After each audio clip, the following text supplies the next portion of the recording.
শুনতে পাচ্ছে না কথা, কানে কথা যাচ্ছে না। বিমারিগুলো চলা সব বন্ধ।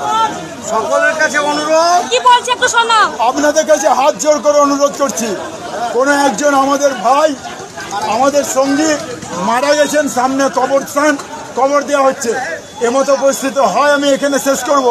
আর আপনারা যদি আগে যেতে চান কোনো কথা আওয়াজ বলবেন না, যদি এই শপথ করেন তাহলে আমরা আগে হেঁটে যাবো, তাহলে আমি এখানেই শেষ করবো। একেবারে মুখ বন্ধ রাখবেন, আওয়াজ বন্ধ রাখবেন, কারণ আমার মা বোন ভাই কেউ মারা যেতে পারে, এটা মাথায় রাখবেন। আওয়াজ করবেন না, আস্তে আস্তে হেঁটে চলুন। আপনাদের কাছে ক্ষমা চাইছি, অনুরোধ করছি, হাত জোর করে বলছি, কেউ আওয়াজ করবেন না। আবার আমরা মাঠে যাই, মাঠের কাছে কালী মন্দিরের কাছে গিয়ে আবার আমরা যেরকম আনন্দ করার করবো। আবার চুপ,